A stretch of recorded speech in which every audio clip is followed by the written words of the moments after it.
The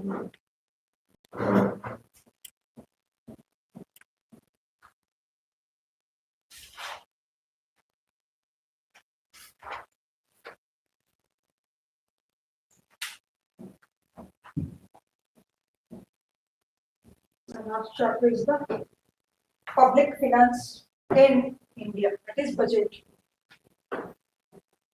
Public finance in India. Very important.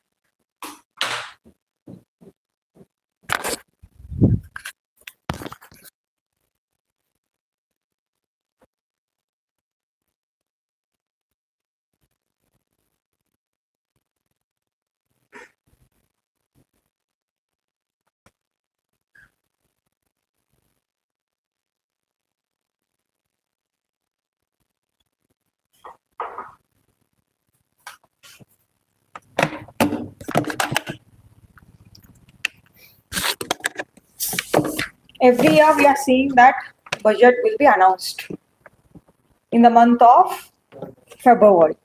Previously it was March last year or else April first year. But in which, from which month the financial year will be starting? April 1st. April 1st to, since it is from April 1st to the next year, March 31st, that is why they have preponed of announcing the budget in the February 1st week itself.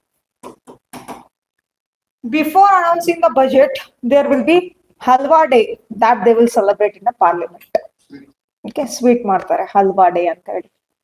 Okay, during every function, how they consume the sweet. Okay, the same way, antandra before a festival they will do the Halwa Day. Okay, have you seen the Nirmala Sitharaman have done the halwa? Yeah, okay, carrot halwa nadru ಮಾಡಬಹುದು or different kinds of halwa they will do, okay, on that day. And this budget was of two types. Okay, previously there was a separate railway budget and the other one is the financial budget. Okay, regarding the development goskara there was a separate budget. Okay.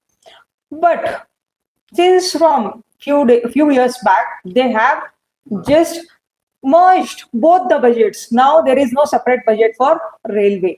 Okay, they have added in this budget itself. Okay, and antandre one budget na totally lakhs of crores of rupees dalli announce ಮಾಡ್ತಾರೆ. And we also have the loan. Okay, how much loan we are having on India? Do you know how much loan we are having? 300 something. How much loan we are having? Just check. How much loan the India is having?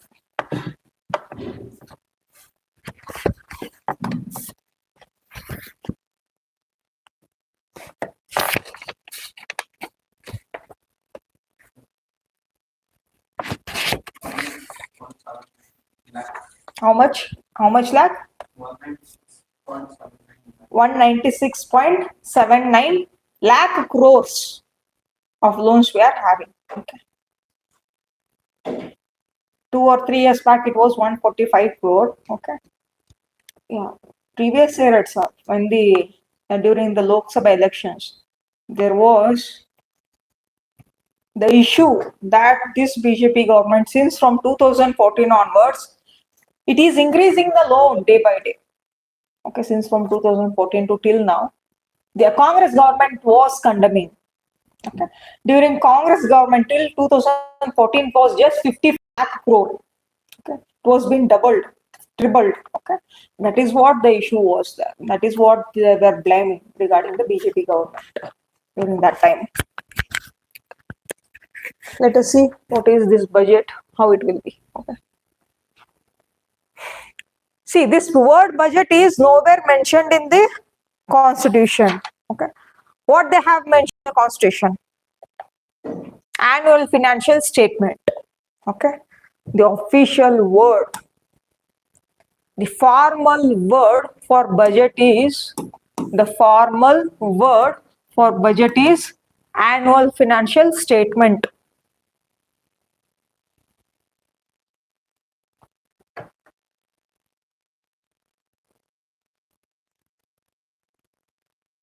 Annual financial statement.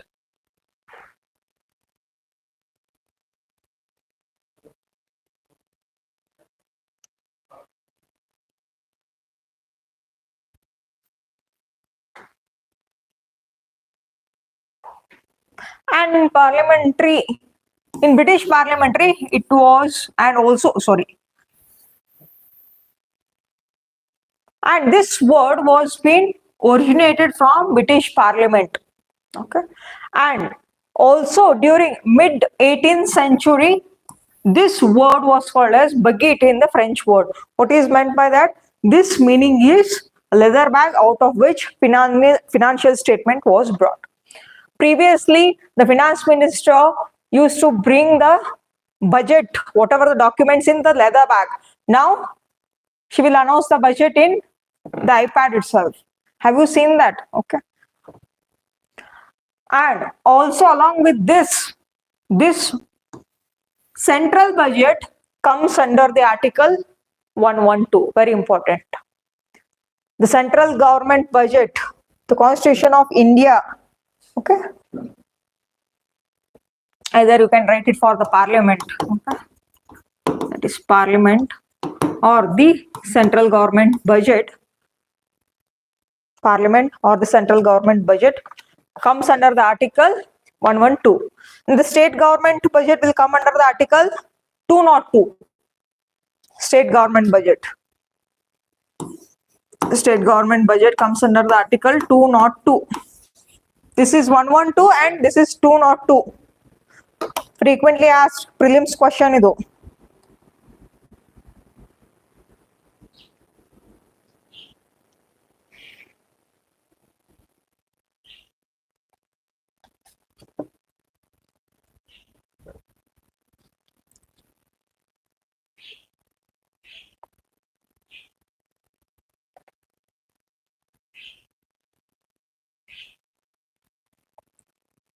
Just write down only the keywords. Okay.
Okay. Have you wrote state government budget? That deals with which article? Article 202. Next.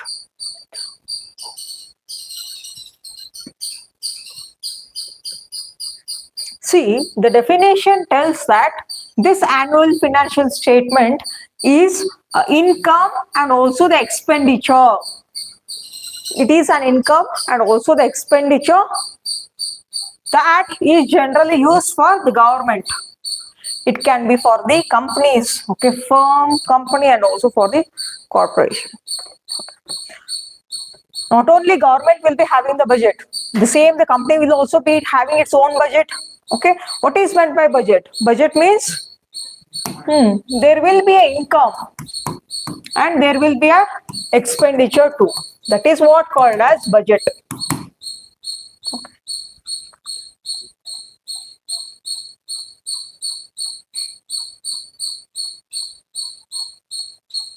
Okay. Is it a squirrel?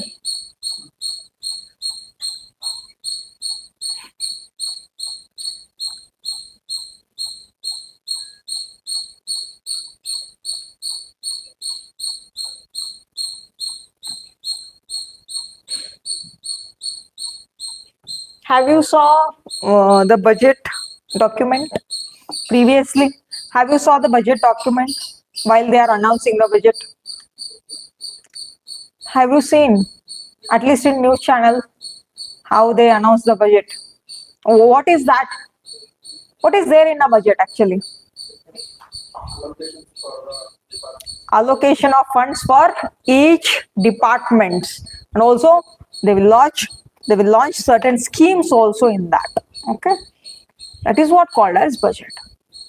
At central level, the finance minister will announce the budget. At state level, the CM will announce the budget. Okay, write down that also. At central level, arrow mark, finance minister. Central level, arrow mark, finance minister. At state level, it is CM.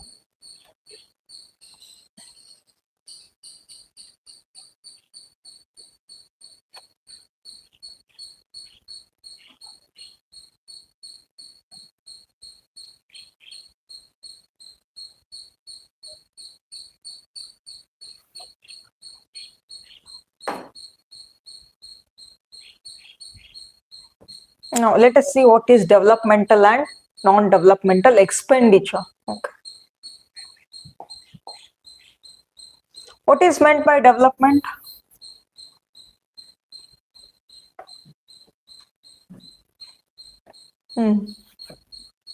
What is that development and non-development? See, there are two types of expenditure. One is development and one for is non-development. For development purpose, they will allocate the fund. For the non-development purpose, they will also allocate the fund. Okay. The first one is that this is the definition of developmental purpose. All expenditures that are productive in nature, the expenditure that are productive in nature are called developmental expenditure. Like, where you will do the expenditure for establishing new factories and dams, bridges, roads, railways. These are for development purpose.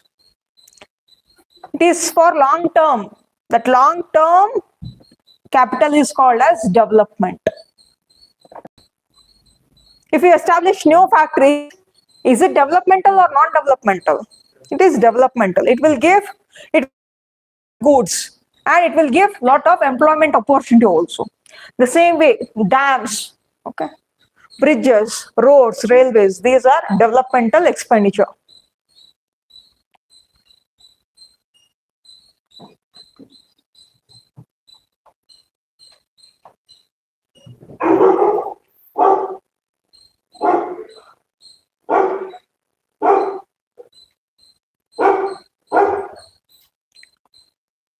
The next one comes the non-developmental expenditure. Here, the definition says that these expenditures which are of consumptive kind and do not involve any kind of production. There is no productivity for that. Whatever the central government and state government pays the salaries on monthly basis for the employees. For government employees, they will pay the salary. Okay, that is non-developmental. Pensions, interest payments. What is interest payments here? Whatever the government has took a loan from the foreign banks or from the other banks, that all for that they should pay the interest. That is called as interest payment. Next comes the subsidies and defense expenses. That all comes under the non-developmental expenses. Means this is not for long term. This is only for short term. Okay. See here, paying salaries, it is monthly wise, they will pay the salaries for government employees. Pension also monthly wise. Pension they will pay monthly wise or annual wise? Huh? see, till 2007, I think, whoever are the government employees, they will get a monthly pension. But right now, who has been got recruited, for them, there is no monthly pension after retirement. They will just give lump sum of amount in that PF only. Okay. But interest payment, this is also monthly wise, they should pay. The government should pay. Here, subsidies, whatever the subsidies it gives for the farmers and for the manufacturers, that all is a expenditure it is doing. But this all is non-developmental. This is for not for developmental purpose. Have you understood the differences between both? For long-term developments, this is the these are the examples. Bridges, if you construct a bridge, if you construct a dam, it will be, what is the expiry date? What is the expiry date for it? It might be like 50 to 60 years, the minimum. Bridges, dams, again the repair is there. Okay, there is a maintenance, repairing and everything. For that also they will allocate the budget. But this is a long-term capital. That is what it is called as developmental expenditure. Just you write down only the examples.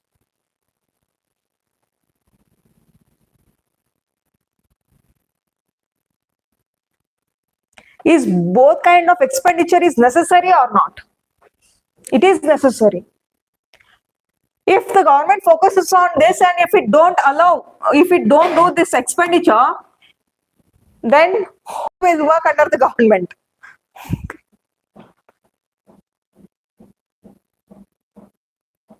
Both kind of expenditure should be there.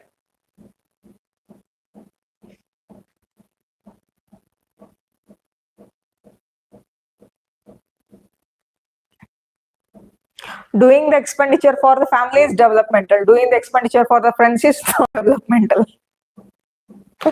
Is it so?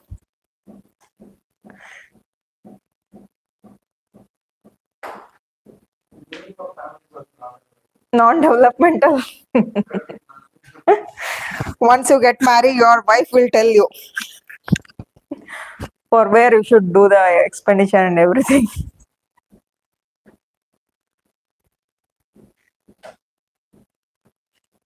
Okay, next comes the revenue and non-revenue.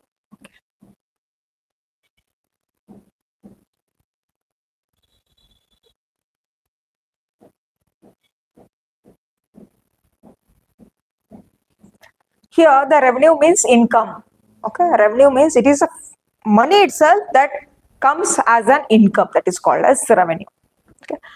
Non-revenue means the other forms of money generation, which is not an income. If we borrow the money from other people, this is not called an income. Anyway, after a few days or after a few years, again we should repay them. Okay, that is why this will not come under, that borrowing will come under non-revenue. Okay, whatever the income you generate, that comes under revenue. Whatever your income, your salary, your earnings, that all comes under revenue. If you borrow the money from others, either through the banks or either through the other parties, then it is called as non-revenue. Okay, just write down.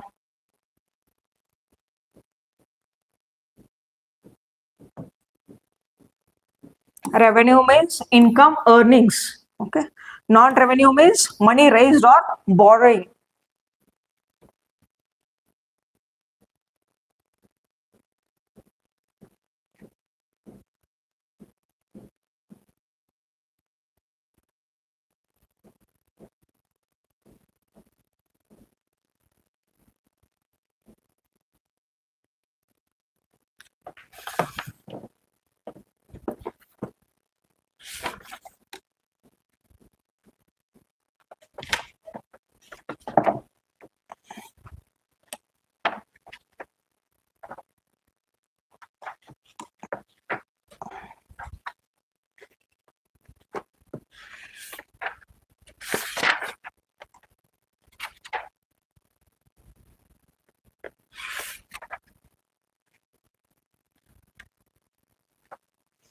Just write down only the keywords, whichever I underlined.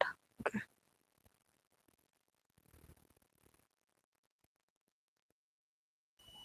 See how the central government will get the revenue. It might be through the tax or it might be through the non-taxes or also the grants. Denige, foreign grants. IMF, World Bank will give the grants.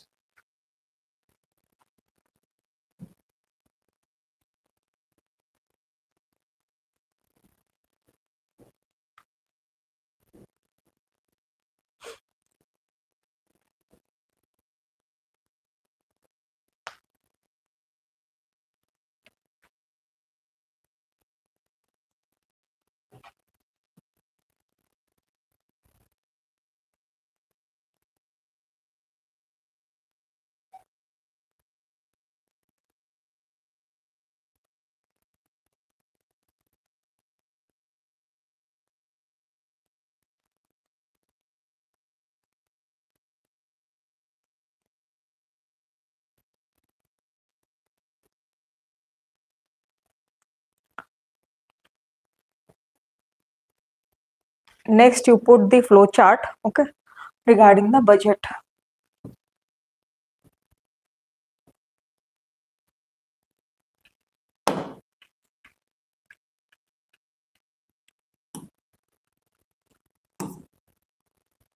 Just write down, okay. Budget, okay. Budget is of two types. One is revenue budget.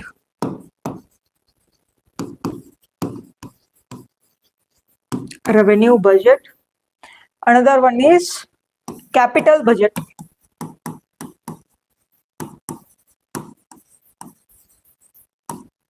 Okay. Revenue budget, capital budget. Okay. Let us learn each one. This revenue budget consists of revenue receipts,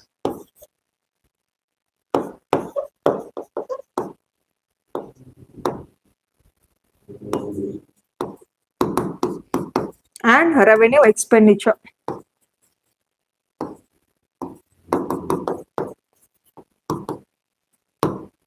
Revenue receipts, revenue expenditure.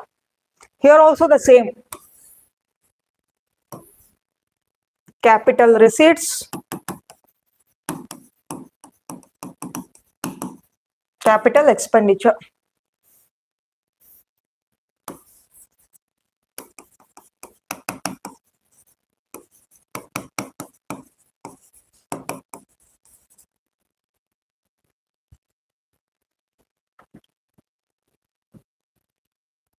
Okay. Again, this revenue receipts is divided into tax receipts and non-tax receipts.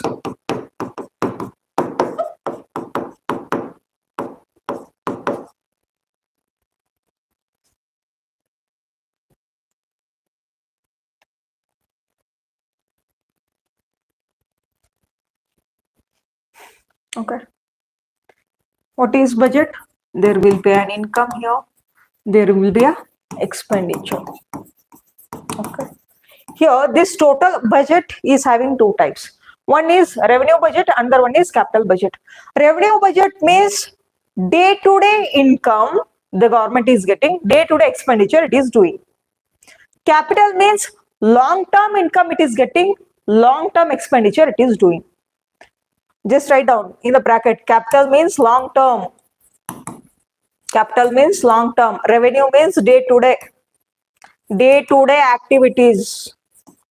Day-to-day activities.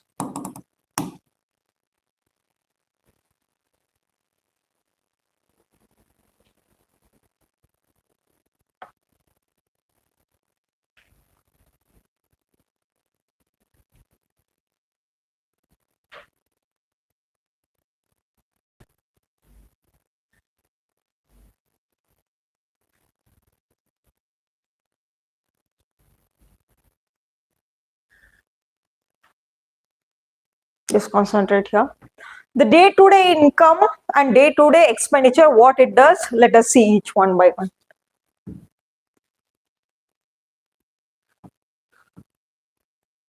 Okay, see here.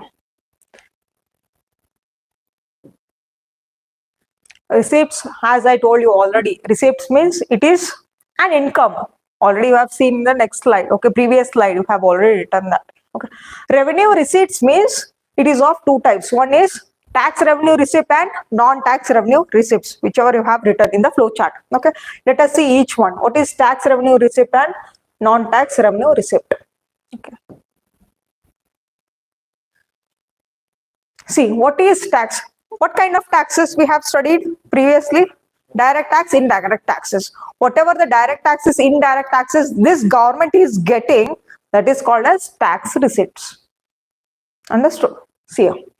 This includes all money earned by the government via the different taxes the government collects. That is all direct and indirect tax collection.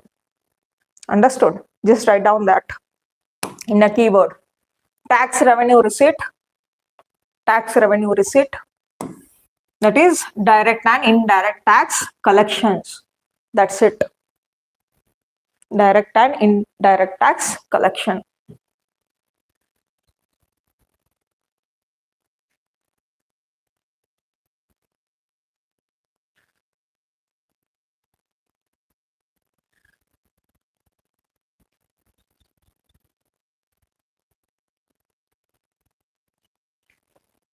Only just write down only this one.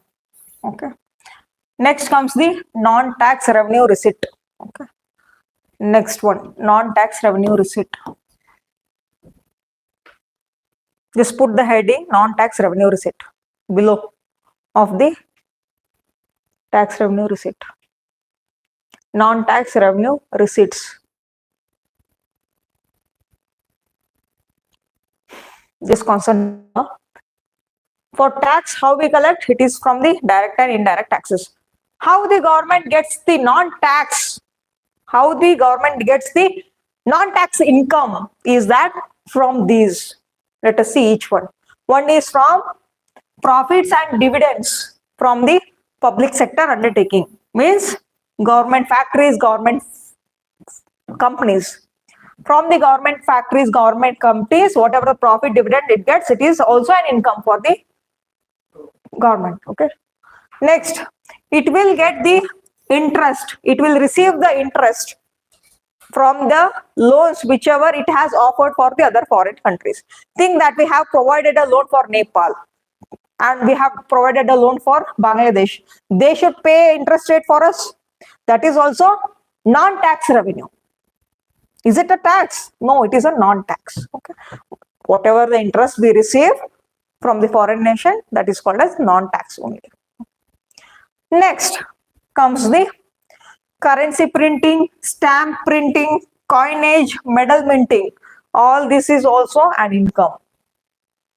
Currency printing, that is also an income. Okay. And stamp printing, whatever the stamp you purchase, okay, that is also generation of income for the government. Next, coinage and medals minting. That all.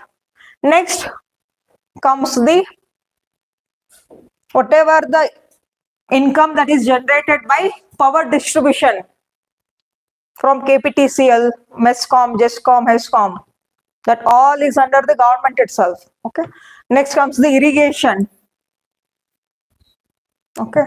And also banking, insurance, community services. Banking means SBI. It is a nationalized bank because ownership is under the government itself. Okay, whatever the profit SBI is having, directly the ownership will be under the hands of government. It will get the profit. Next, fees, penalties, fines received by the government. Whatever the penalties you pay.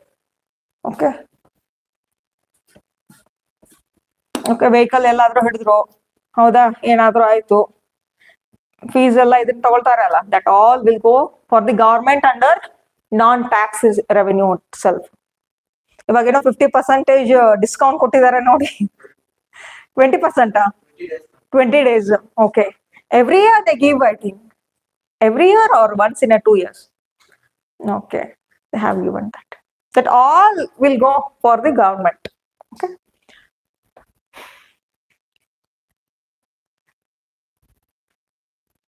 Okay, just write down only the keywords. Okay. If you want to write, you can write, or else I have send the PDF only. Okay. Have you understood this one? Okay. How the income will get for the government? One is from tax revenue, under tax, direct indirect tax, and from non-tax revenue means profits and dividends from government companies, government factory, public sector undertakings. SAIL, Gayal, have you heard this name? Steel Authority of India Limited, Gas Authority of India Limited, ONGC, that all the profits will be for government. Next, interest received from the government of foreign nations, okay? And also external lending, internal lending anta ide, not much important, okay? They have already given here. Next, currency printing, medal minting, coinage, everything. Next, from the fees, penalties, fines received by the government. This is also a kind of income it will get. Is there any doubt? No doubts. If you want to write in your keywords, you can write for 1 minute. Write it in your own words. Anyway, I will send you the PDF.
Insurance, LIC, GIC, Life Insurance Corporation, that is nationalized.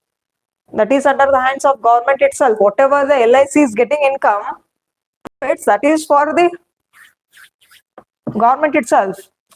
You should know how much ownership is there for the government of India in the LIC.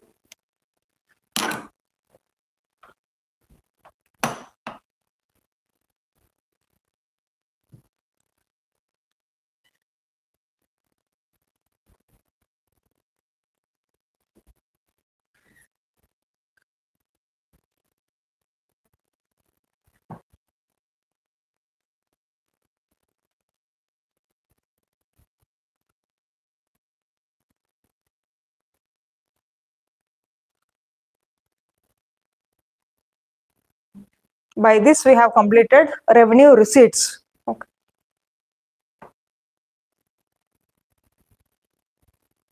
This is totally revenue receipts.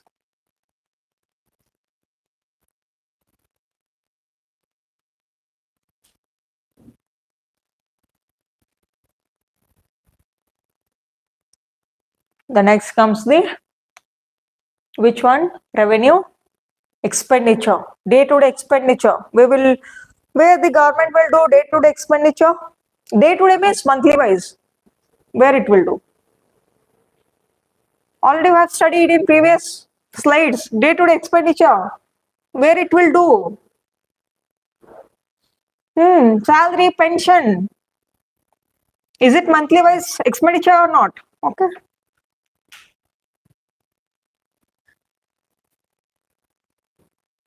Revenue expenditure. Next one. This concentrate here. Where it will do monthly expenditure or day-to-day expenditure is that.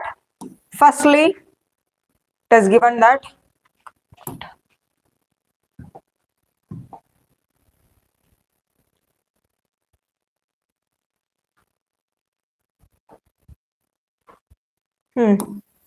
interest payments by the government on the internal and external loan. Internal loan, what is meant by internal and external loan? Internal means for our Indian states. Okay. External loan means foreign nation. Okay. Expenditure. See here, expenditure. Expenditure means interest payment by the government on internal borrowing or for external loans. If our government of India have got the external loan, means from UK or USA or from IMF or from World Bank, okay, it should pay the interest rate, okay, and also if it has took a loans from the state governments, it should give the interest payment. Okay. This is expenditure. This is the liability. Every month it should pay. That is the liability. Horeyadu. Hauda ilva? Next comes the what? Next comes salaries. Monthly salaries. Paying the salary. That is expenditure. Day-to-day expenditure it is doing. Means monthly wise. Pension. PF. What is PF? Okay, what is that actually? Do you know regarding PF?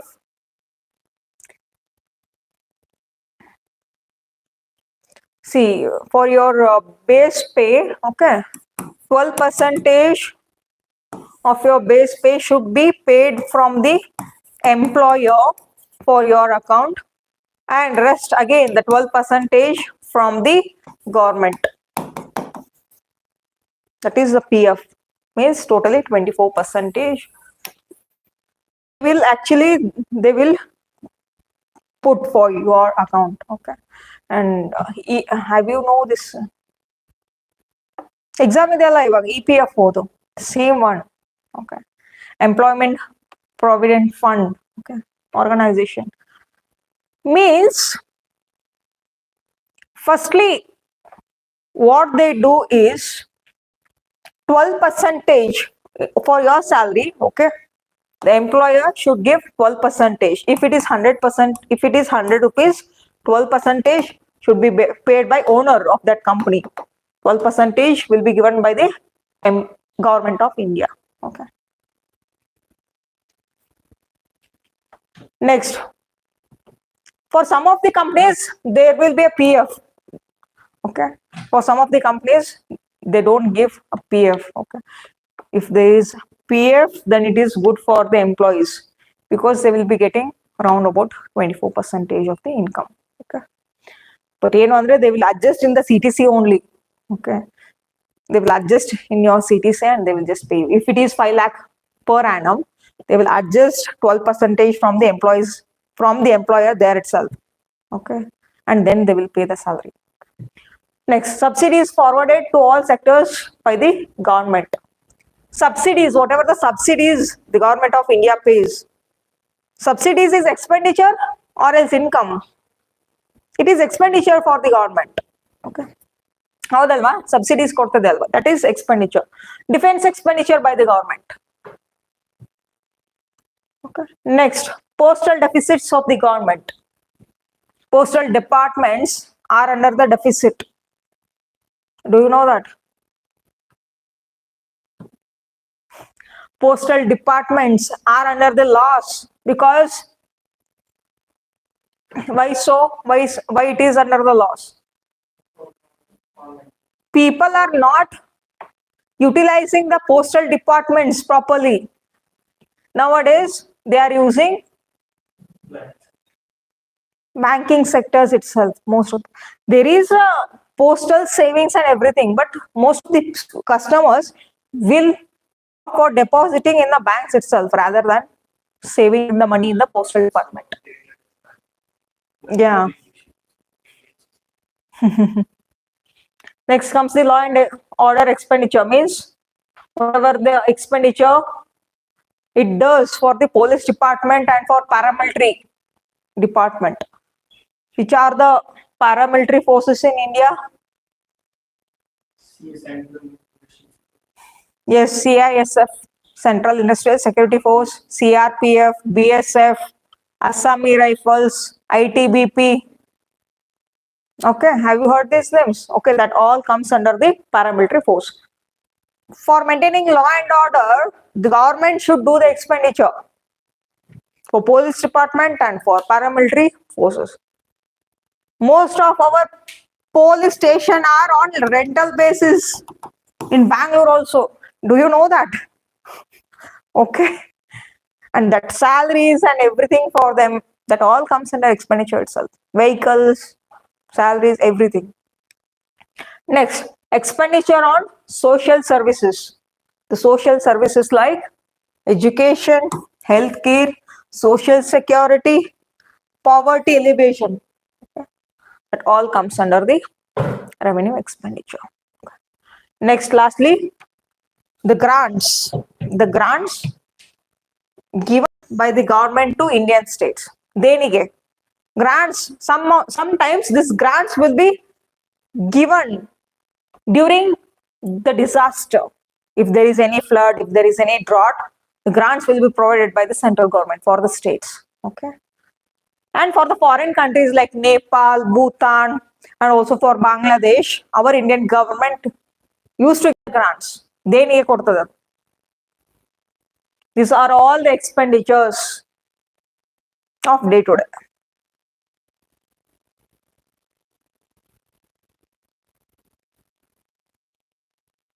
People will condemn that they are taking high taxes and everything. See, they are doing this kind of expenditure.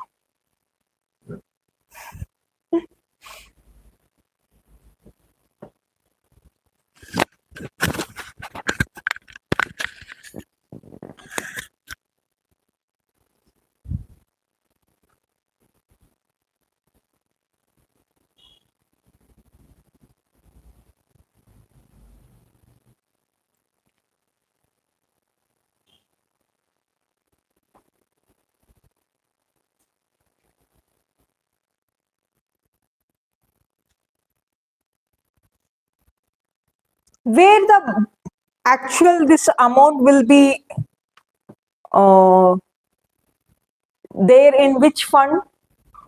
Consolidated Fund of India. Okay, this all funds will be just deposited under Consolidated Fund of India, and from that they will do the expenditure through the budget.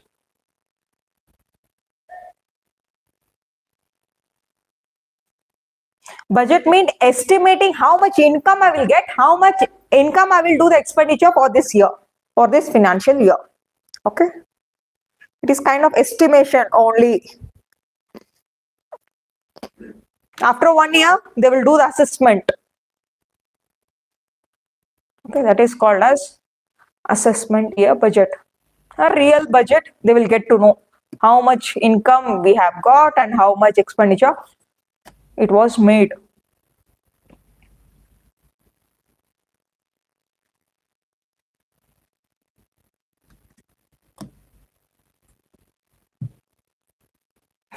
This is the end of total revenue budget, whatever I have written in the flow chart.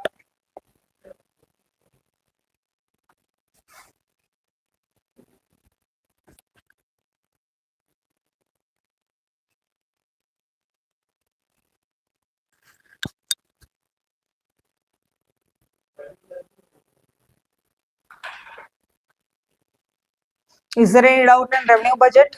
Just go through that.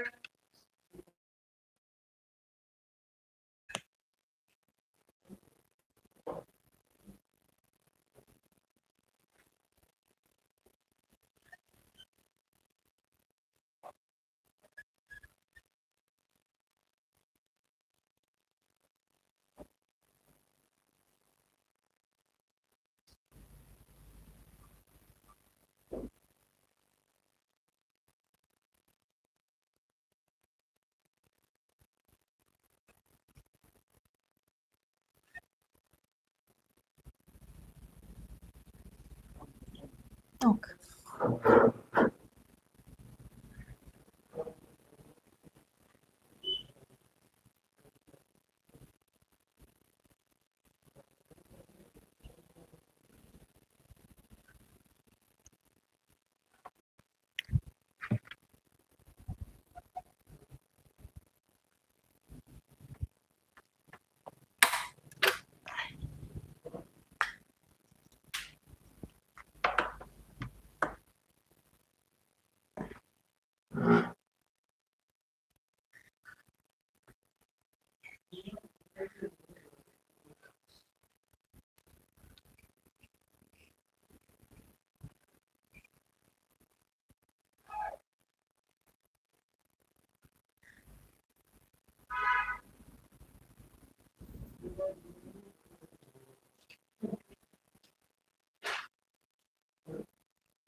C segment.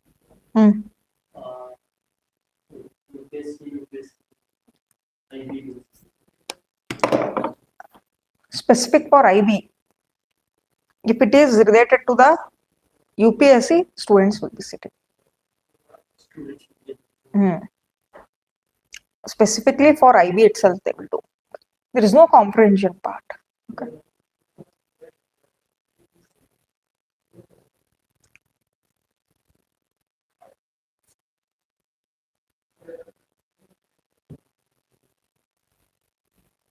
Next comes the revenue deficit. Okay, just put the heading revenue deficit.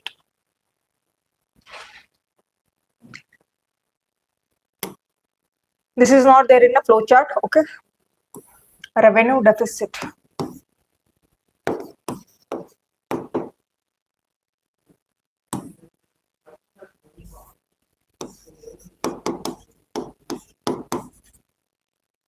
Deficit. Let us see what is deficit. Deficit means loss. Surplus means, what is meant by surplus? What is meant by surplus? Surplus means more. Okay, more, and also the profit. Deficit means loss here. Okay, here the deficit means the expenditure is more than the income for the government.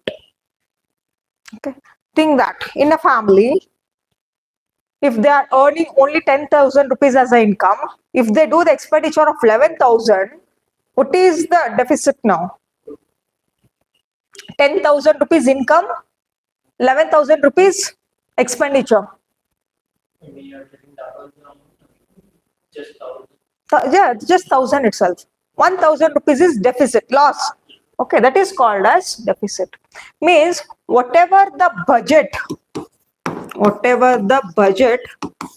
especially the revenue, whatever the revenue budget they announced, it is under deficit, it is under loss. Why? Because revenue expenditure is doing more, they are doing more expenditure than the income they are getting.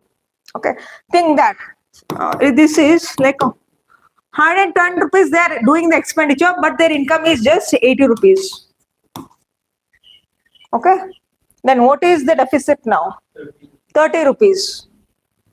Okay, very important. Surplus means excess, deficit means shortage. Okay, here the deficit means more expenditure, less income.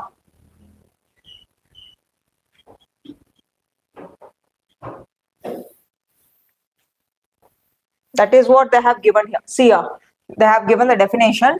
If the balance of the total revenue receipts means, what is receipt? Income. Just concentrate here. Receipt means income. Whatever the revenue income it is there, it is lesser than the expenditure. It is the balance between revenue receipt and total revenue expenditure turns out to be negative. Negative means this is more, this is less. That is called as revenue deficit. Write down only this much. If the expenditure is less and than the revenue receipt means it is revenue surplus. Ulta. It is vice versa. See, government should not be under surplus. Concentrate here. Concentrate. For a family, it consists of 4 person. Okay. The salary is 1 lakh rupee per month. Okay. And if they do the expenditure, see, this is the income of one family. It is 1 lakh per month. Okay. They are doing the expenditure of 50,000 rupees per month. How much savings they are doing now? How much saving is there? 50,000 rupees is a saving. This is good for families. This is good for individuals. But this method can't be utilized for announcing the budget. Means if the income is more and if they have done the less expenditure, it is not good. Actually, this is not called as development. Okay. The expenditure should be more. Means there is expenditure, there is income. Okay. Think the expenditure is 100 rupees. Okay. And income is 95 rupees. If the government is getting income of 95 rupees, it is doing 100 rupees expenditure. This is good for economy because it is just taking a loan of 5 rupees extra and it is just allocating that 5 rupees extra fund and it is utilizing it for development purpose. This is good for economy. Okay, this is what they tell. If they have, okay, and if they have done expenditure of 100 rupee, if they are getting the income of 120 rupee, then how much is the difference? 20 rupees. This savings should not be done by the government. Okay, that savings should also be utilized for development purpose. It is called as effective budgeting. Effective budgeting means purposely the government should be under the loss. Purposely the budget should be under the loss of 4 to 5%. Now have you understood? Okay. Few years back it was like 11% of difference was there. Now it is reduced and brought to 3 to 5% of difference only. Means if the government is getting the income of 1 lakh rupee, if the government is getting the income of 1 lakh rupee, now it is doing the expenditure of 1 lakh 3,000 rupees. 1 lakh 3,000 rupees. Understood?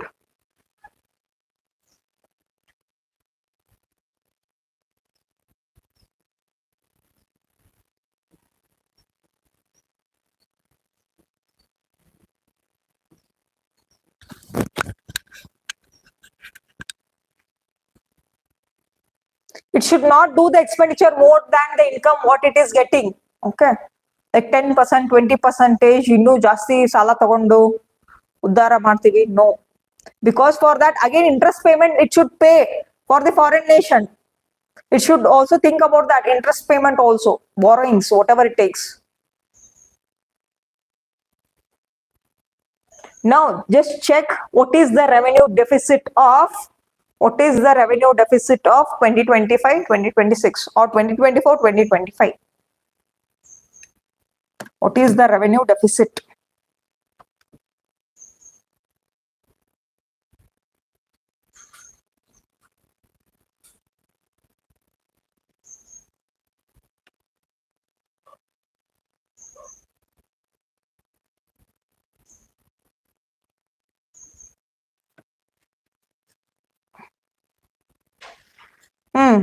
Revenue deficit in 2025, 2026 is targeted to 1.5% of GDP.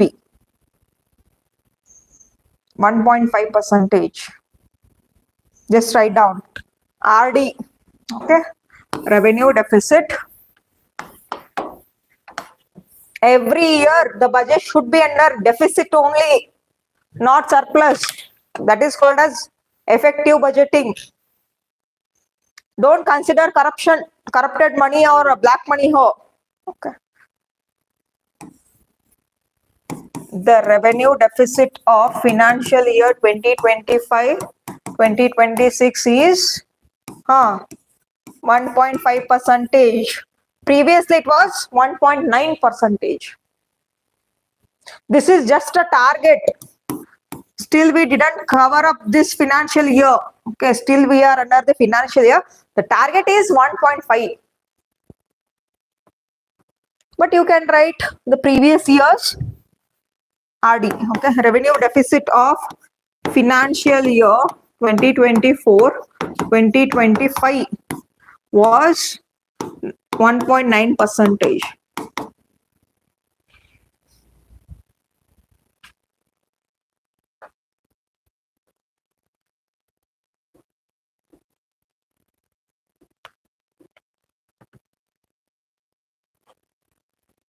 This is for GDP. Okay. Overall, if you have 100 rupees GDP, in that 1.5 rupees loan or extra money you can utilize.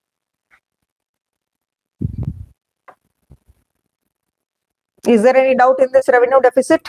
No doubts. Next comes the capital receipts.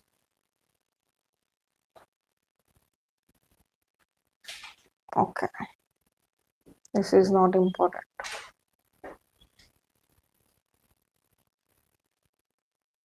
Next comes the capital receipt. Capital receipt, what is meant by capital? Long term. Okay, long term income, long term expenditure.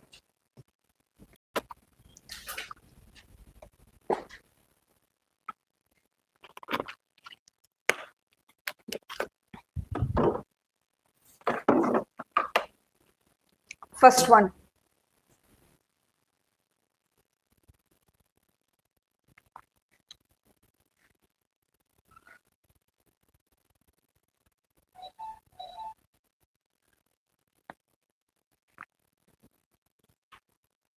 The first point is loan recovery. Means the principal amount, whatever it recovers, that is called as capital revenue. Or capital receipt means capital income. Whatever the loan it was been offered for foreign countries or for the other states, again they will repay the amount. Once they repay the total amount, that is called as capital receipt only. Okay. Next comes the borrowings by the government for the long-term loans. Okay. If the government of India borrows the loan for the long term from IBRD, okay, from the other different kinds of banks for a long term, then this also comes under that money, whatever it gets, whatever it takes, that will come under the receipts. Okay. If it pays back again, it will come under expenditure. Borrowing money means it will have the money in his hand, it is in its hands, then it will be called as receipts. When it pays back, then it is called as expenditure.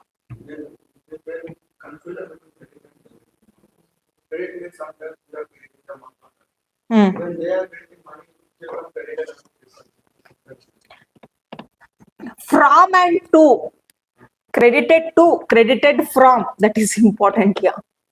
Okay. Yeah, I understand. Debited to. Okay. When your money, if you are purchasing something, it will come debited. Okay. When you are just got money from others, it will come credited to your bank account. Yeah. True. Only for credit cards and for EMI you can just put up that. Okay. But in other terms, the credit means income only. Okay. Debit means loss, the loan. Okay. The loss. You are losing the money. Okay. See, whatever the amount you borrow from World Bank, IMF, foreign banks, foreign government, and from financial institutions, foreign financial institution, when you get the money, that is income. But again, you should pay after a few years. That is expenditure. Why you are borrowing that money? For long-term development purpose. Okay. If you took a loan for 20-25 years, that money you will utilize for construction of dams, bridges, okay, for road development purpose, for national highways. That is called as revenue receipts. Okay. When you get the loan, when you borrow the money, that is income. You will fund it for Consolidated Fund of India. When you just take back from the Consolidated Fund of India and you pay the loan, that is called as expenditure. Okay. Next comes the PF. Whatever the employees' provident fund is there, that PF amount, that will come under capital. Why? Because this is long term. Okay, provident fund is a long term, that is not a revenue receipt. Okay, and next comes the postal deposit. Next, small saving schemes and government bonds sold to the public. One of the scheme is there. Okay, Indra Vikas Patra anta ide, innondu Kisan Vikas Patra. Next, market stabilization bonds. These kinds of bonds, that is a receipts for it.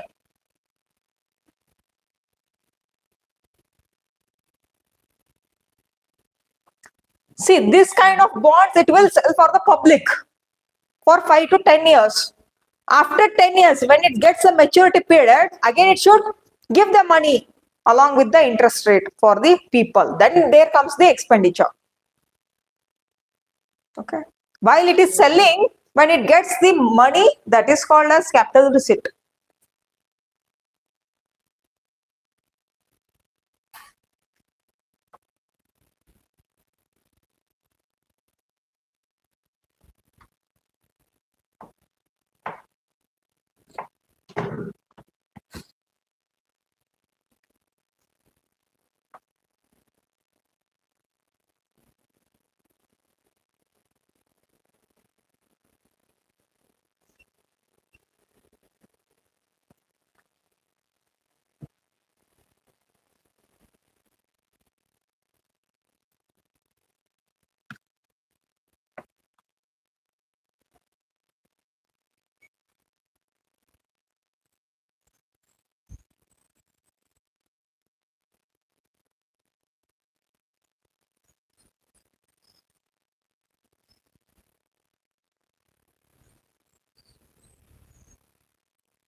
Finish? Is there any doubt?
Finish.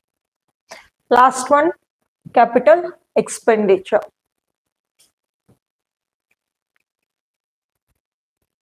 Capital expenditure means long-term expenditure. Capital expenditure.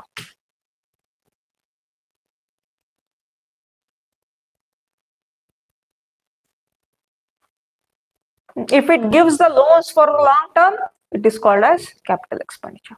There it was borrowed. Here it is giving the loans for the other people, like for the states and for the foreign banks, for the foreign countries. Okay, this is called as capital expenditure.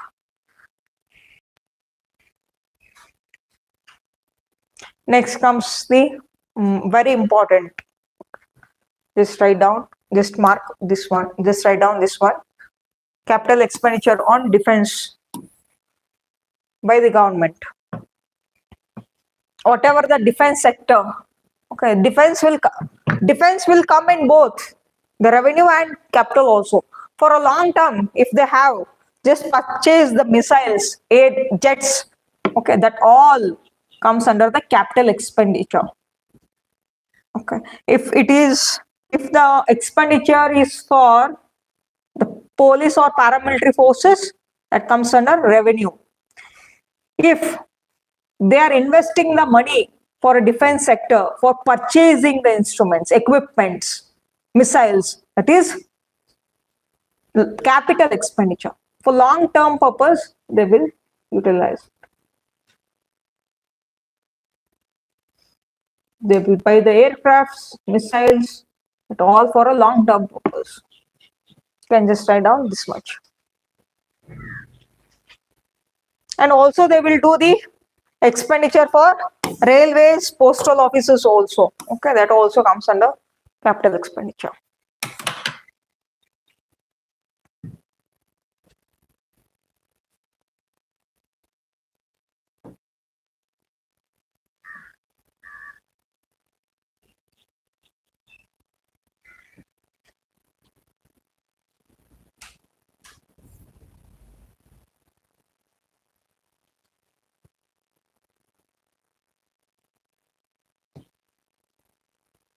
Okay, railways, postal department, water supply, education, rural extension. Rural extension means providing the homes for the homeless people and connecting the village roads. That all is the expenditure for long term purpose.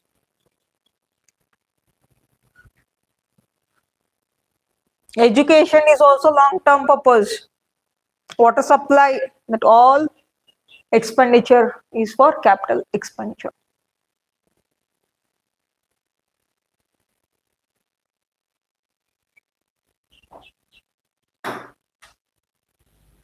See, whatever the missiles, aircrafts and equipments they purchase from foreign nation, every year they should modernize that. They should upgrade that. Okay, whatever the ship, it might be a ship, frigate ships, and also the missiles and also the equipments, vehicles. Okay, they will upgrade that. For upgrading, they should do the expenditure. That comes under again capital expenditure.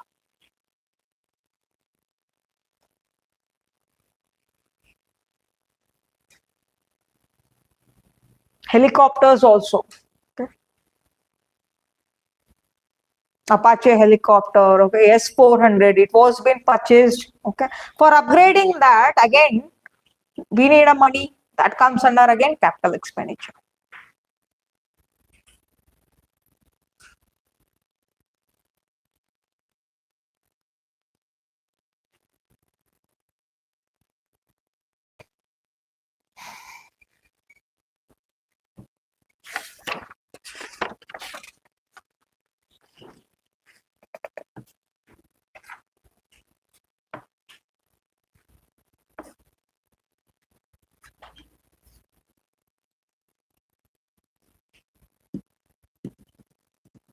Write down the fiscal deficit.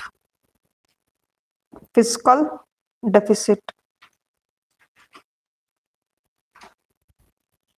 Fiscal deficit.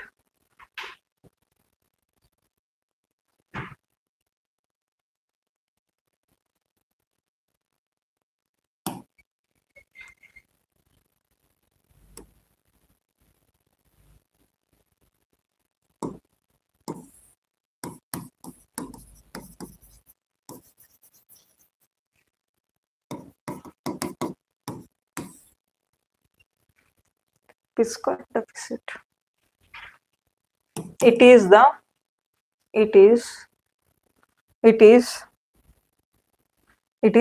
balance. It is the balance of the government's.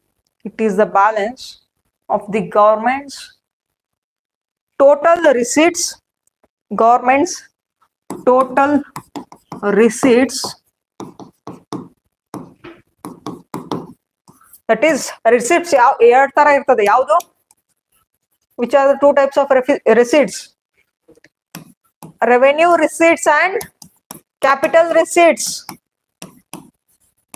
Just open the flow chart. There are two types of receipts, on the revenue, on capital receipts.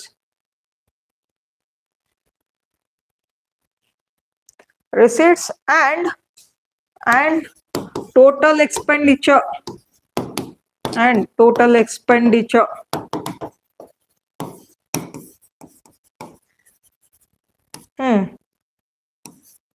One is revenue expenditure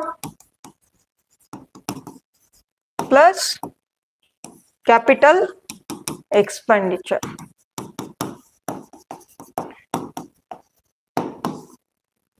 Receipts are of two types, one revenue, one capital. Expenditure of two types, one revenue, one capital. After completing that bracket, turns out to be negative, turns out to be negative, turns out to be negative, very important word, turns out to be negative.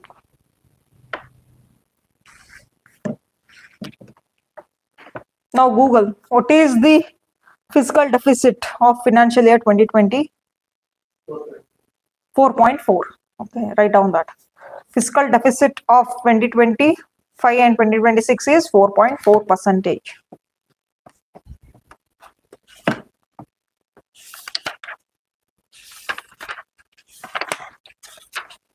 By this we have completed this budget chapter.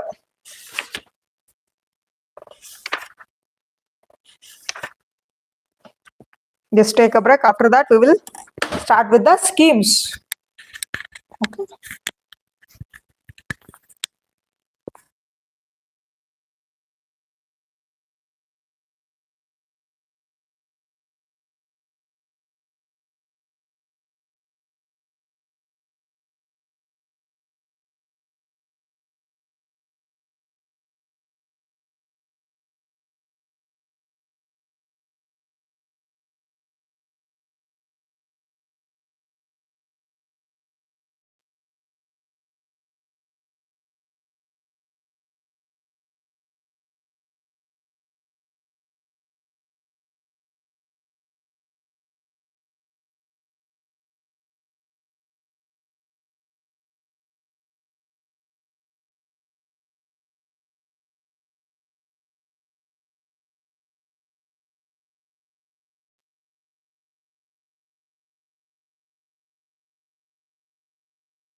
Okay, just write down the heading important schemes.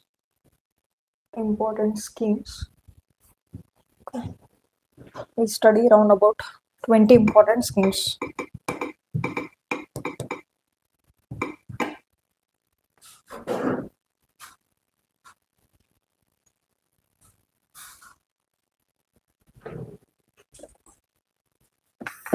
It comes under current affairs. Okay, these schemes comes under current affairs. Usually 2 to 3 schemes might be asked out of 20 questions.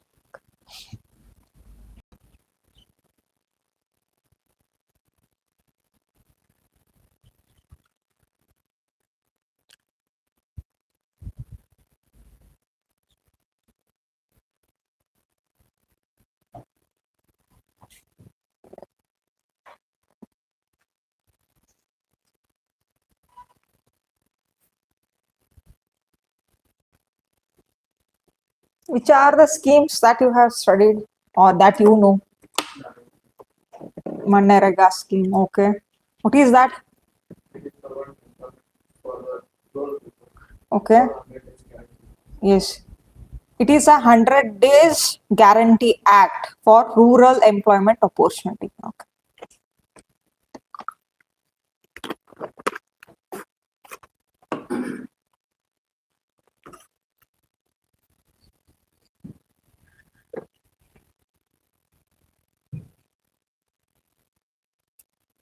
Next, there is a PM Gati Shakti Yojana, PM Swanidhi Yojana is there, and also PM Kisan Samman Yojana. Have you heard that? Then, yes, then PM Awas Yojana is there for rural, for urban people also. Those who are homeless people, okay, through 6.5 percentage of interest rate, they will sanction the house loans. Okay, for urban people under PM Awas Yojana. Usually, if you go for the private bank, they will charge around about 9 to 10 percentage for house loans. But under PM Awas Yojana, they will charge only 6.5 percentage of interest rate.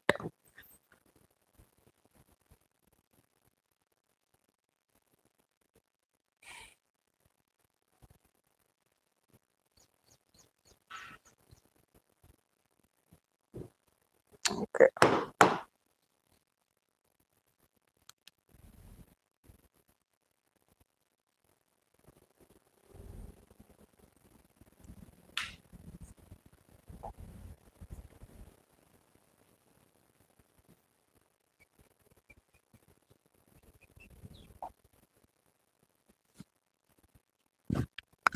Let us study each one along with the MCQ.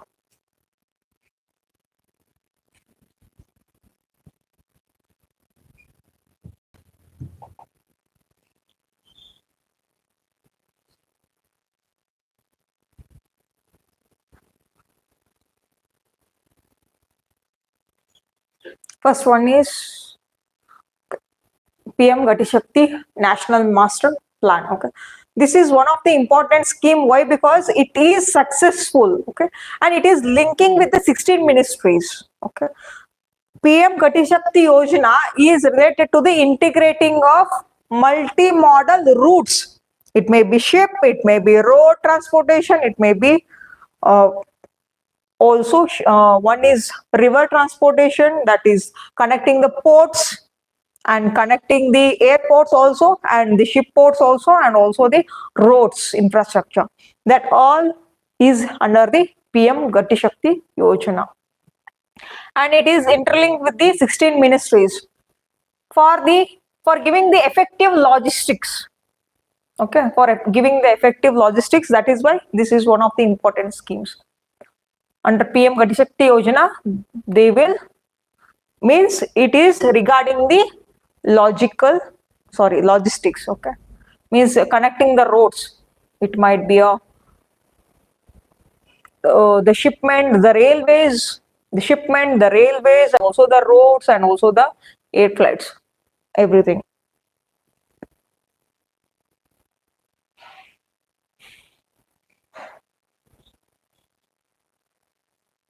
for infrastructure development and also for multimodal connectivity. Multimodal connectivity means road, railways, ports, okay, everything. Just write down the heading. Also launch your objective is very important. It's objectivity.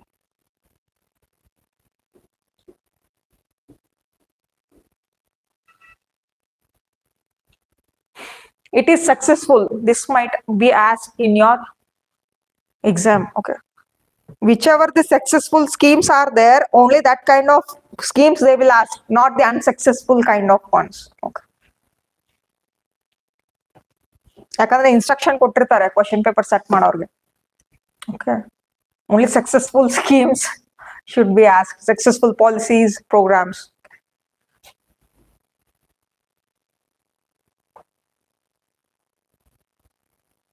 Just write down only this much and don't write this one. Okay. Anyway, I will send you the PDF. Okay. Sectors Multimodal, MODAL. It is not MODL. Okay. Multimodal.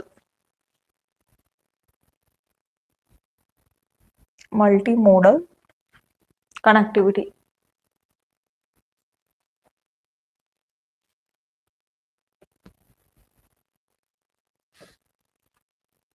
Which is the answer? See, as it is linked with the 16 sectors, okay, this PM Gati Shakti Yojana is planning. Okay, PM Gati Shakti integrates plans in which sectors? If it is only related to the transport, then you would have been chosen this one. But it is integrated with the other ministries also. That is why you should choose all ABC. Understood? I didn't give regarding how many, which are the different ministries it have been integrated with. Okay, that you should research about that. See, it is integrated with the energy and communication also. You search that in detail. Okay. Just write down only the objectivity. Don't write this MCQ. Okay. Next one, PM Vishwakarma Yojana. This is one of the important scheme. Have you heard regarding this? What is meant by Vishwakarma? See, this might be asked for your IB. Why? Because recently, 2 years back, Ram Lalla was been established. Okay, howda Ram Mandir dalli.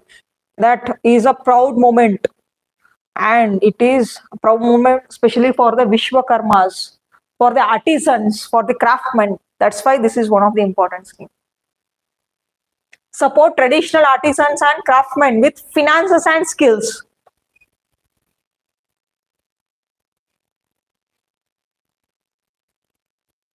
This includes collateral free loans. See, they are giving the free loans for the artisans and for craftsmen, and also skill training. Toolkit incentives. They are giving the toolkits also. Okay. For 18 trades like carpenters, blacksmith also.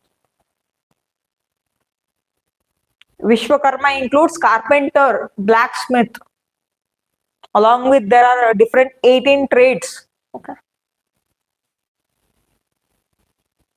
You can answer it very easily. PM Vishwakarma Yojana targets whom? Artisans and craftsmen.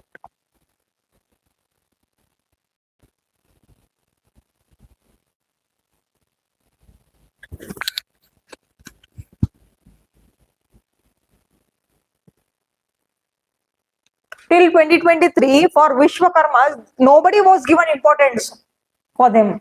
Under this scheme, these artisans and craftsmen was given the importance by providing the loans and also the toolkits. Okay. And giving them the skill training also again.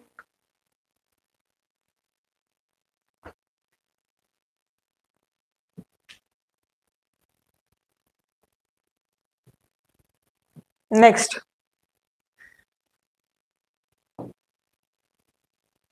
PM Jan Dhan Yojana. Have you heard regarding this? PM Jandan Yojana. Very important scheme. Very famous scheme in 2014.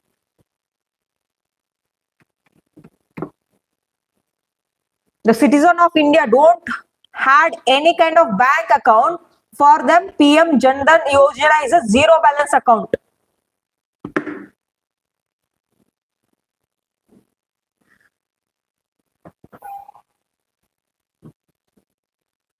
Just concentrate here. You can write afterwards. Just concentrate. PM Jandan Yojana was launched in 2014. Okay. What is the objective of that is financial inclusion with universal banking access. Universal banking access should be given for all the citizens of India. Every people of this country should have the bank account in their name. That is what the objectivity of this scheme. Along with this provides what? Very important, zero balance account. Some of the banks will be having 5,000 rupees, 10,000. Recently, ICICI Bank made 50,000 rupees as its minimum balance. Then again it got revoked and it made only for 15,000 rupees per year should be a minimum balance account now. Okay, some of the banks are there. It want either 5,000 or 2,000 or 3,000, even 50,000 also as a minimum balance account. Okay, this is a kind of a zero balance account. It is given for the poor people, not for the rich people. Okay, if the poor people don't have any bank account in their name, under this scheme, if they go for the if they go for the bank and if they provide the BPL card under that scheme, they will get this PM Jandan Yojana. And also RuPay cards will be given, ATM cards will be given for them, and insurance cover will be given for them. If there is any accident for that person, till 2 lakh rupees, they will give the insurance. Okay, they can claim the insurance also, and OD is also available for them. Overdraft, OD. OD means, yeah, we can take as a loan. Okay, it can be instantly, it can be whatever. See, it's like a fund that you will be just utilizing it. It is a loan actually. Whenever you want to utilize that amount, it will be in your account itself. It is provided from the bank itself. Then which is not a feature of Pradhan Mantri Jan Dhan Yojana. See, minimum 500 rupees should not be a balance. It is zero balance account.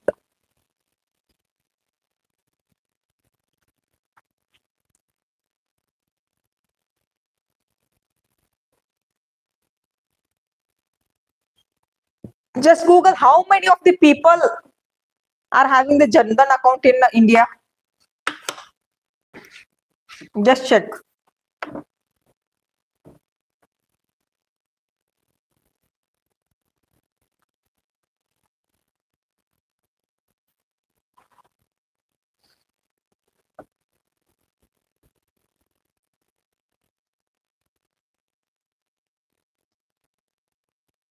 See, why this is important is because it has successfully completed 10 years. Understood? It has successfully completed 10 years. That's why this is important. See, as of March 2025, 55 crore people have the Jan Dhan account. 1/3 of the population. How that? That is why it is very important. This was been released by the Press Information Bureau, PIB, Government of India's press. Okay.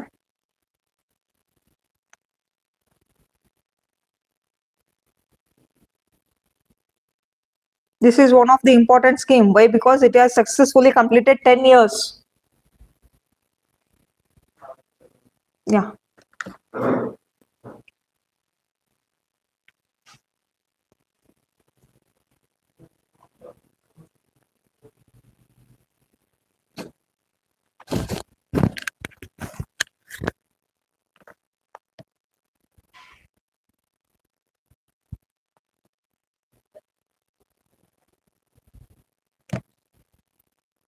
Completed this one.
Next comes the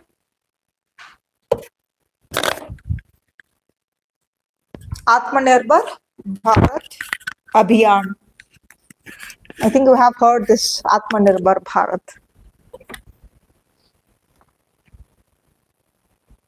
During COVID, this was been launched. Yeah. Atmanirbhar Bharat means producing the goods within India. Okay, domestic manufacturing of goods should be increased. That is what the Atmanirbhar Bharat tells. Means we were relying on the other countries for the goods, but during that time, for the mask, for the PP kit, here only we have manufactured. That is why this was called as Atmanirbhar Bharat. Okay, we were not relying more on import of goods, and this was launched during COVID time. Okay, and regarding Make in India and also MSME and agriculture reforms was been took place regarding Atmanirbhar Bharat. Okay. Micro, small, medium enterprises. Micro, small, medium enterprises. Enterprises means companies.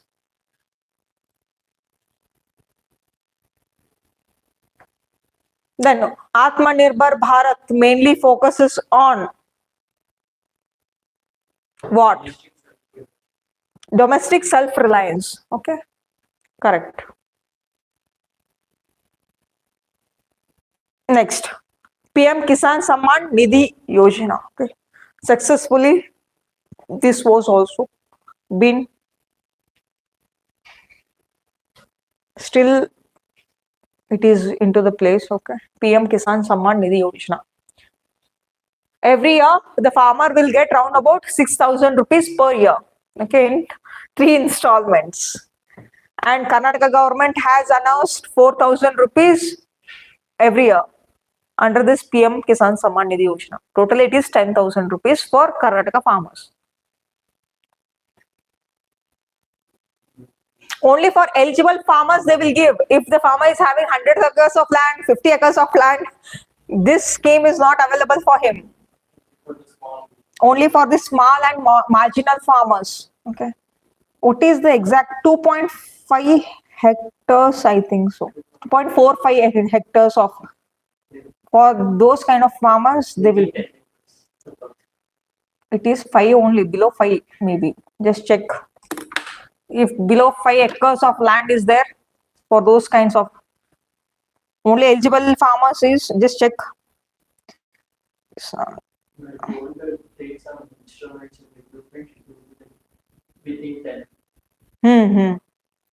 for a tractor it is different. For everything it is same.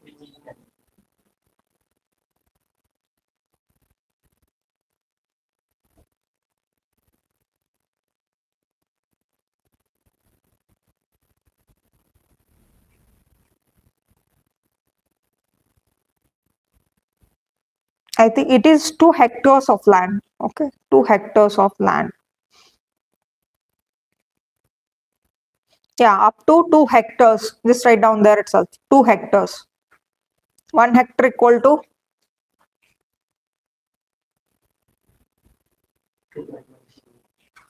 2.4, 2.5. Okay, 2.47. 1 hectare is equal to 2.47 acres. 2.47 acres of land.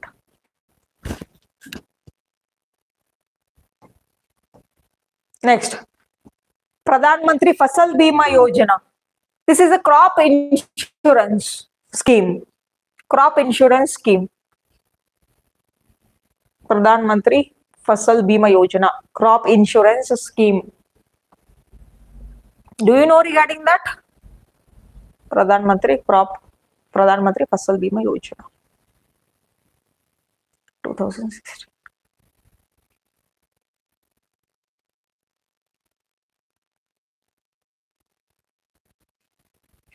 Objective is it is a crop insurance for farmers against natural calamities. If there is any drought, if there is any flood during that time when the crops gets failed, they will credit the amount. Yeah, they will give the compensation through the scheme. And premium rate is 2% Kharif and it is 1.5 for Rabi and for 5% for commercial crops.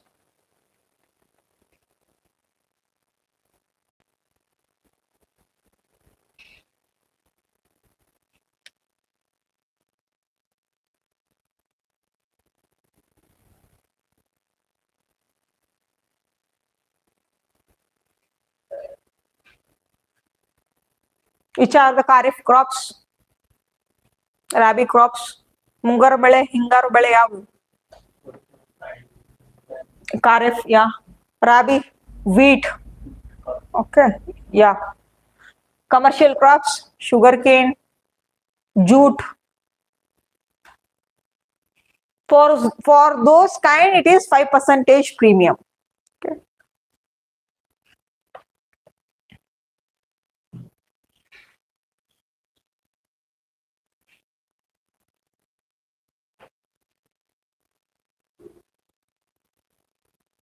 Next comes the Startup India. Startup India.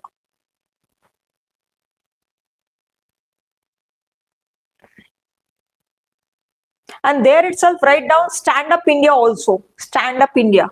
Startup India is also launched. Stand Up India was also launched. Okay. Startup and Stand Up India. Have you heard both their names? See, this Startup India was been launched in 2016. Okay. To promote entrepreneurship and innovation.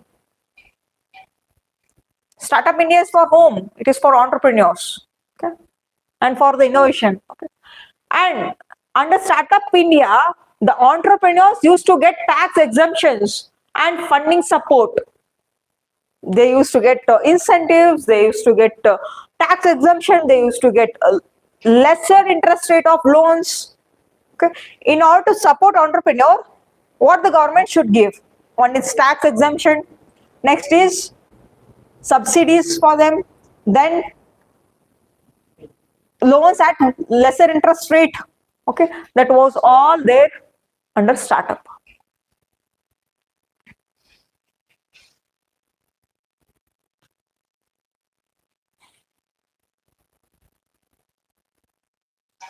Startup India aims to what? Very easy. B, boost Indian startup. Startup India is there only for Indian entrepreneurs.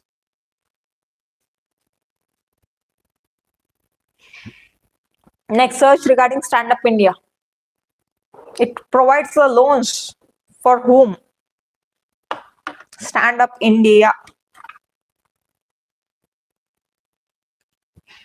Just you tell me regarding Stand Up India. Okay.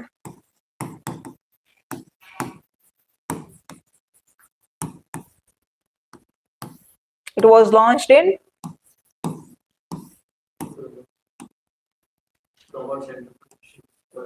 2016 or 15? 16. Okay. It promote. What is the objectivity of Stand Up India? Yes, promotes entrepreneurship for SC, ST, and also for women. It used to give loans, provide the loans for SC or ST or either woman per branch.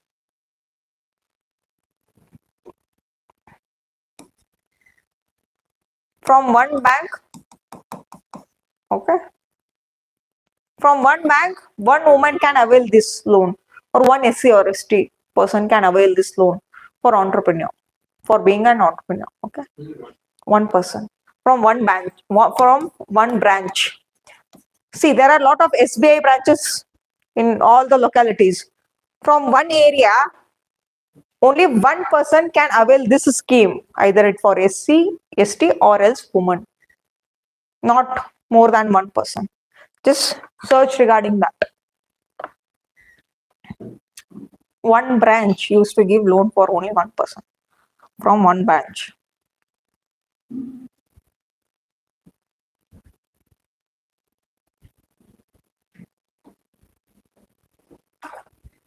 That is what I told you to search regarding that. Okay, it aims to promote entrepreneurship among the SC or ST and also women by facilitating bank loans about 10 lakh to 1 crore. Just write down that. Bank loans above 10 lakh to 1 crore. They can avail the loan.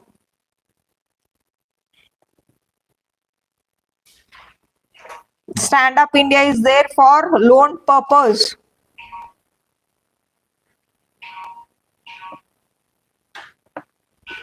Is there any confusion?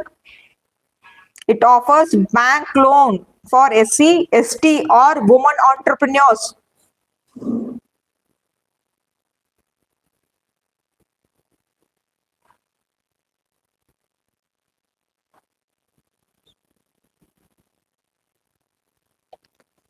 Next, Digital India. It was launched in 2015. Digital infrastructure, e-governance and internet connectivity.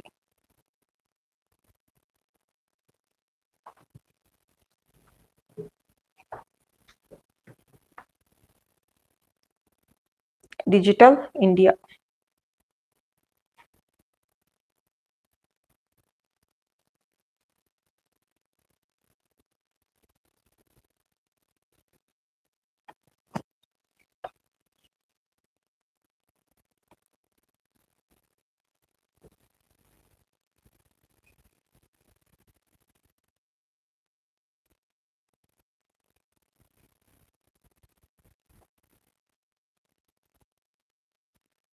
Which is not a pillar of Digital India.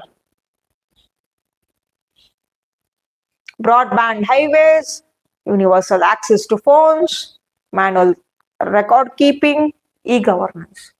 Which is not anta koಟ್ಟಿದ್ದಾರೆ. See. Okay. Broadband highways anta ಕೊಟ್ಟಿದ್ದಾರೆ ಅಂತಂದ್ರೆ what is this broadband highways? Yes. Okay. For that they need internet connectivity or not accessing. Okay.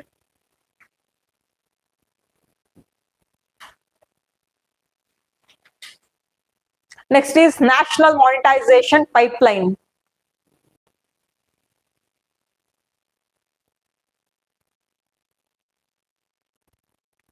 Means government assets will be given for lease, especially the roads, railways for private investment. Railways, previously they thought that railways should also be given for the private people. Okay, and also the roads, whatever you are seeing the tolls. Okay, it is not under the, it is totally not under the government. It is private owned also. Some of them are private owned, some of them are government PPP model. Okay, some of them are based on PPP model, whatever the national highways are there. Brownfield asset means generating a fund through leasing these assets. Brownfield. Okay, very important. National monetization pipeline is a brownfield asset.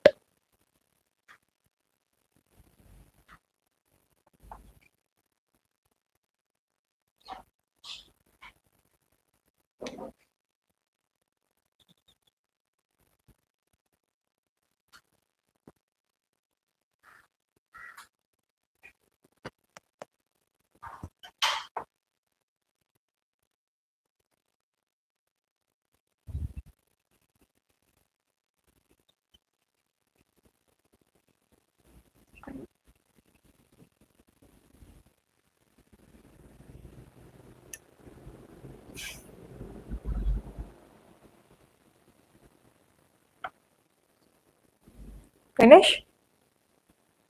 Next, Ayushman Bharat Yojana. Ayushman Bharat Yojana.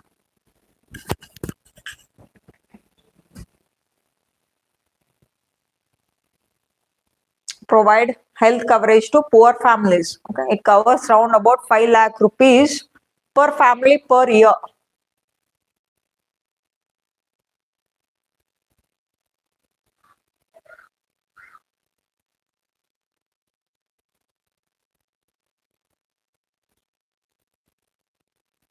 This Ayushman Bharat scheme can be utilized in private hospitals too.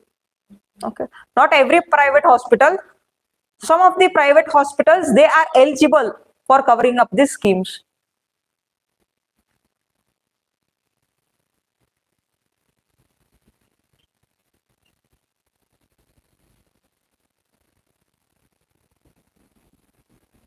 The same kind in Karnataka, we are having Yashaswini Yojana, Yashaswini scheme.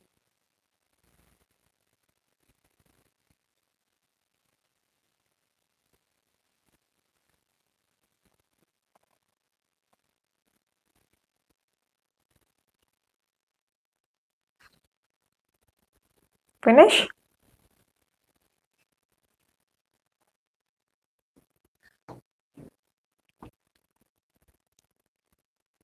Next. Okay.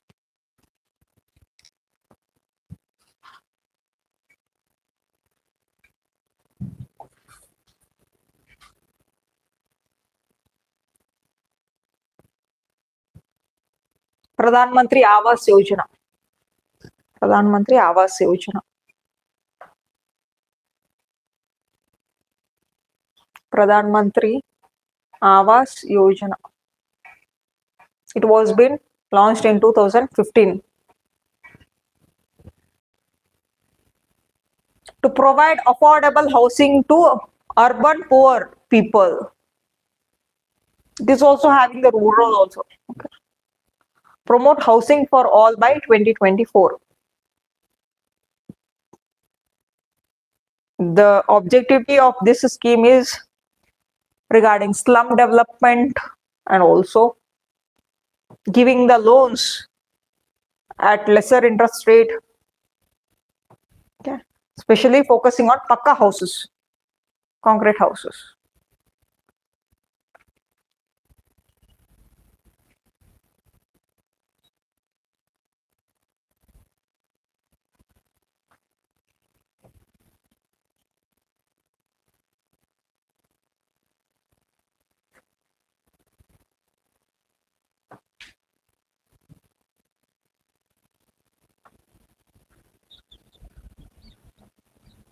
Which of the following is not a component of PM Awas Yojana Urban? Pradhan Mantri Fasal Bima Yojana.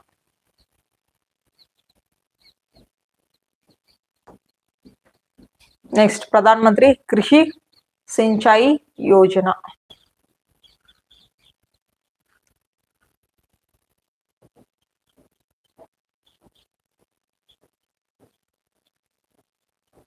And few more schemes. I will just give it in a PDF format, okay, which are the recent one. These are all the famous one, very successful. Okay. The slogan of Pradhan Mantri Krishi Sinchai Yojana is that Har Khet Ko Pani, means it is related to the irrigation. To increase the irrigation efficiency in India, they have brought Pradhan Mantri Krishi Sinchai Yojana, giving the drip and also sprinklers at the affordable prices for the farmers. Okay.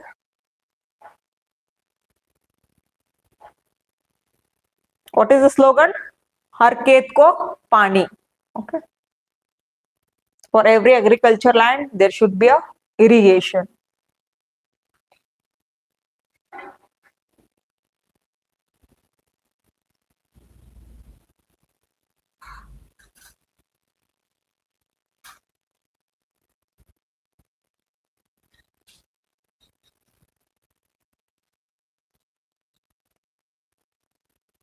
In order to get these subsidies for the drip and sprinkler, you should give the RTC.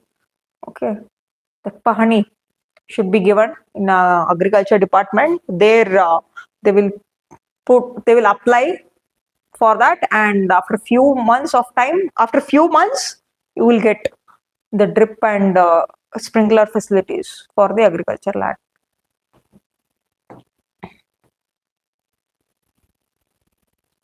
Atmanirbhar Bharat Rozgar Yojana. Rozgar means employment generation. Employment generation. Just write down, it is only for employment generation. Don't write everything. It was launched in 2020.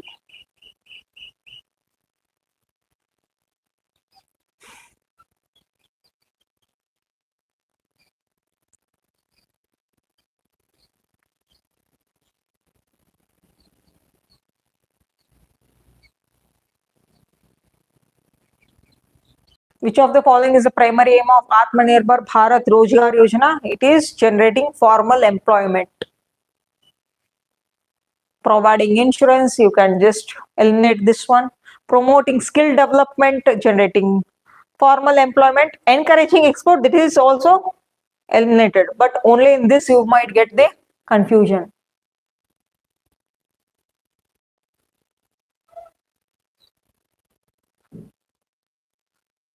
This one we have already studied. Okay. Swamitva scheme. Swamitva. Have you heard regarding this scheme? Swamitva scheme, very important. Whatever the just go and visit the Bhumi app. Okay, there you will be seeing your survey of your agriculture land. That all survey is made through the drones by the GPS. Okay, that comes under Swamitva scheme. Very important. The scheme uses drone technology and GIS mapping to create digital property cards. That comes under Ministry of Panchayati Raj. Bhumi app is there in Karnataka. Okay.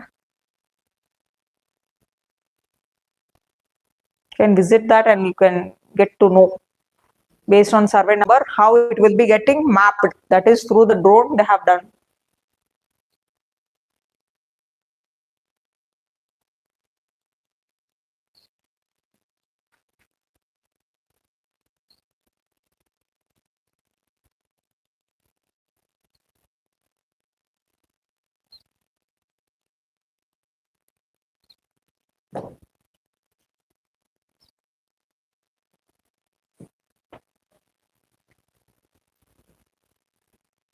E-Khata was also been launched. Do you know that? E-Khata.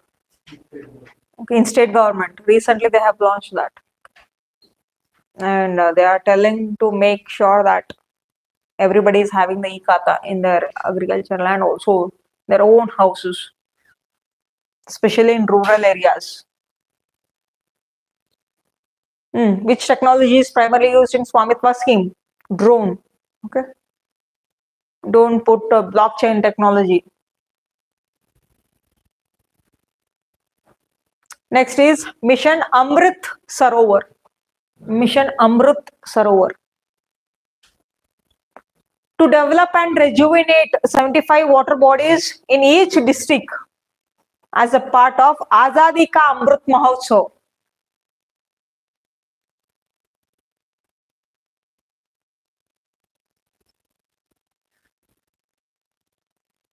This mission helps to ensure water conservation, promote sustainable water management, and also it converges with Mandarega scheme and Kisan Samman Yojana. Mission Amrit Sarovar. In every district, the 75 water bodies will get developed and it will get rejuvenated, repaired.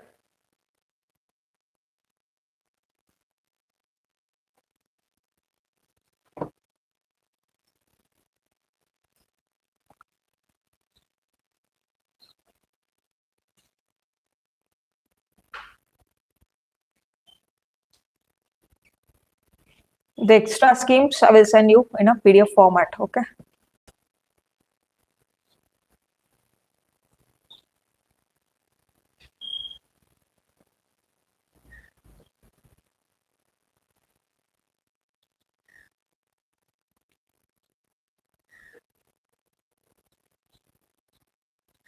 Next. Mission Amrut Sarovar is related to water conservation. E-Shram portal. E-Shram portal. It was launched in August 2021 to create national database of unrecognized workers, unorganized workers for social security and welfare measures. Very important. It provides UAN to workers and enables direct benefit transfer for the schemes. Okay. Which people will come under unorganized sector? Freelancers. Which people will come under unorganized sector? Farmers. Farmers will come under unorganized sector. See, organized sector means for these employees there will be fixed income every month, they will get the salary. That comes under organized sector. Means the service sector people, the IT people, the banking workers, everybody, those come under organized sector. The citizens who work in the farming, will they get monthly income? No, they will not get monthly income in agriculture. That is why they will come under unorganized sector. And also the gig workers. What is meant by gig workers? Those also, and these delivery boys. Okay, that will be coming under gig workers. But will they have Yeah, see, right now what happened is for them under that is what 2 months back for them they have launched the social security scheme. Okay, under that they will get the facilities and also they will get the direct benefit transfer as well if they become unemployed.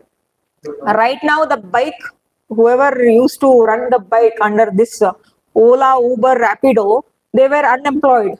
Okay, yesterday itself the work again has been started for those kind of bike employees. See, this e-Shram portal, most of the farmers don't know about this e-Shram portal at all. Okay.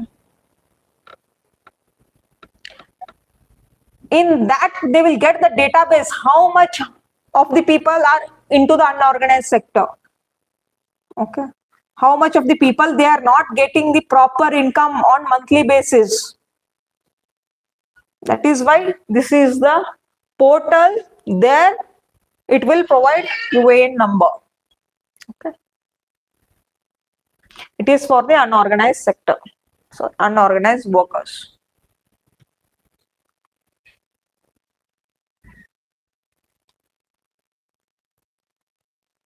What is direct benefit transfer? DBT. What is meant by that? The amount will be directly credited from the government itself for the people.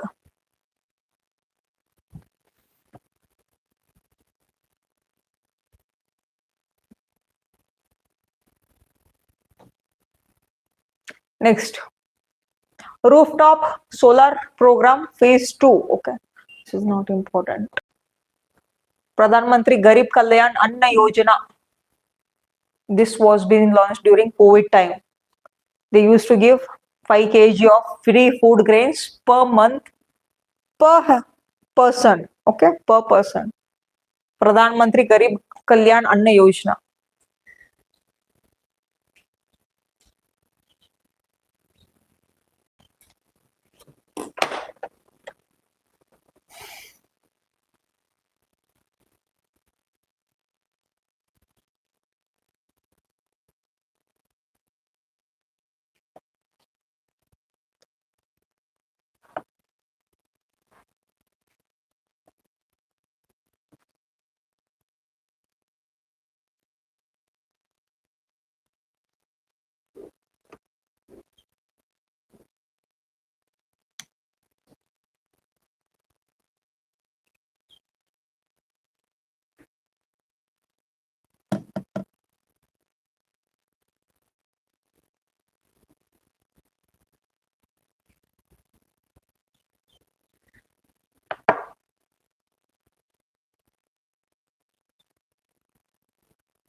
Subhadra Yojana was been launched in Odisha, okay, where 50,000 rupees over 5 years was being given for women. Okay. And Prime Minister internship scheme is there, and also Pradhan Mantri Prime Minister Dhan Dhanya Krishi Yojana. Dhan Dhanya Krishi Yojana. This was been launched in 2025-2026. Okay. And Rural Prosperity and Resilience Program has been launched. And also National Mission for Atmanirbharta in pulses. That is Urad, Tur and Masur. That kind of pulses was been just increased in cropping, and also social security on online platform workers, that is e-shram, okay, issuance of identity cards, and also coverage under PM Jan Dhan Yojana also, okay, and also they are giving a different kinds of social security for these unorganized workers, and also Swamiya fund is also given. Okay, there are different important schemes of 2023, 2024, 2025. I will just send you in a PDF format. Okay. By that, you'll be covering all the schemes. Around about 30 to 40 schemes you will be covering. Okay.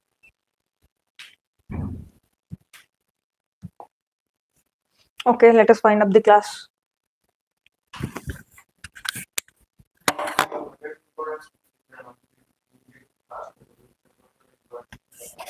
Okay. Now, allocation of fund is not important.